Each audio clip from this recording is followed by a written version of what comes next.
in all those talks with Joe Biden. The vice president said yesterday that he's pretty encouraged. This is what he had to say coming out of those talks, Congressman.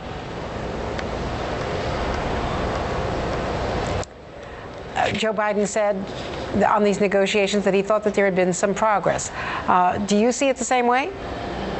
Well, yes, the talks have been positive. We've been focused on those areas where we can find common ground. Obviously, things get much more difficult as you get into the more controversial issues. I just heard that clip you played from Eric Cantor. Look, the position the Republicans have on how to reduce the deficit is pretty clear. They did that in their House Republican budget. They ended the Medicare guarantee and said, seniors, you've got to eat the rising costs in the private insurance market, even as they provided tax breaks to the wealthy Americans and said we have to keep the big subsidies to the oil companies. The president and the Democrats have said, wait a minute, if you're serious about reducing the deficit, then we've got to take a balanced approach. And that is going to be the course of the conversation going forward.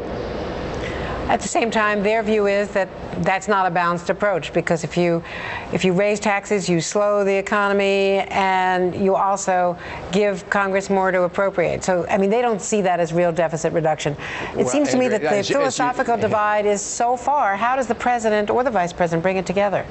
Well, that's the purpose of the talks, is to try and bridge those two things. But I think it's really hard to argue that their position is not one-sided. After all, they did $4 trillion totally in cuts, including deep cuts in Medicare, deep cuts in Medicaid, programs that help seniors in nursing homes and kids' education. That was their approach, and that is a one-sided approach. What we've said in the big picture is you've got to go back to the same rates for the very wealthiest Americans, same tax rates that were in place during the Clinton administration. But at the very least, for the purposes of this conversation, for goodness sakes, let's get rid of the subsidies for the big oil companies and let's go after some of the other corporate pork. There's just no justification for that if you're serious about reducing the deficit. Congressman, have you agreed on anything in these talks? Have you agreed on the size of the problem, the deadlines you face? What tangibly have you agreed on after all of these talks to give the vice president the thought that there was indeed progress?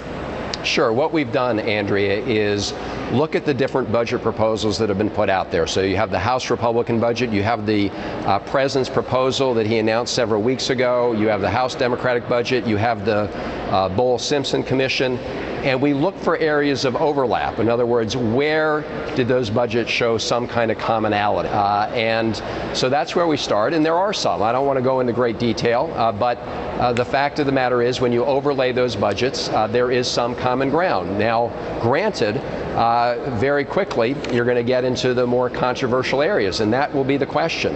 Are people willing to go through the give and take? I mean, compromise is going to require everybody, giving a little bit, and that's why a balanced approach will require that at the very least you say to the big oil companies who are making these record profits, look, what are you willing there's no to reason give on? Taxpayers. Excuse me? What are the Democrats willing to give on? Are you going to give on Medicare or in some big changes in entitlements? Well, the president's proposal he laid out a couple weeks ago showed that he was willing to make significant cuts in a number of areas. And so that is why the co-chairs of the Bowles-Simpson Commission came out and said that the president has a balanced and comprehensive approach. What they said about the House Republican budget was the opposite. They said it was not balanced and not comprehensive. So, yes, the president has put on the table just a couple weeks ago, if you look at the detail of his plan, he puts a number of important issues on the table, but stressing the fact that you have to have some shared sacrifice here. You can't take the position that we're going to whack the Medicare program at the same time we're giving tax cuts to the wealthiest in the country. That just doesn't compute if you're serious about reducing deficits. Congressman Ben Hollen, thank you very much. Thank you. And up next, Congressman Luis Gutierrez, not happy